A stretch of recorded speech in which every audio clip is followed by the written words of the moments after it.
Kritikan dan penolakan terkait Perpu Cipta Kerja datang dari berbagai kalangan, termasuk Yayasan Lembaga Bantuan Hukum Indonesia (YLBHI) dan Partai Buruh. YLBHI mengecam Perpu Cipta Kerja karena YLBHI menilai Perpu Cipta Kerja adalah bentuk kudeta konstitusi. Hal yang sama juga disampaikan oleh Partai Buruh. Presiden Partai Buruh bahkan akan menemui Presiden hingga menggelar aksi tolak Perpu Cipta Kerja yang dinilai akan memperburuk nasib buruh.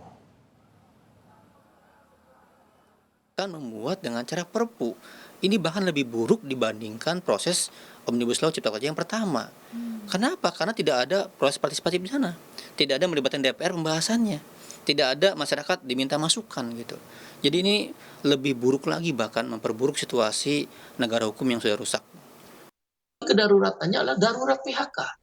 Orang di PHK gampang sekali. Coba lihat kemarin COVID-19. Coba lihat hari ini.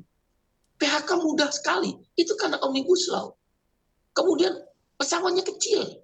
Hanya 0,5 kali aturan. Bahkan ada beberapa perusahaan ribuan dibayar cuma 200.000, orang kerja 13 tahun. Bagi kami darurat PHK. Juga darurat upah. 3 tahun berturut-turut nggak naik upah.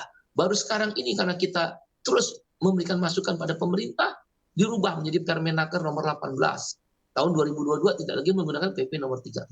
Darurat upah, darurat outsourcing.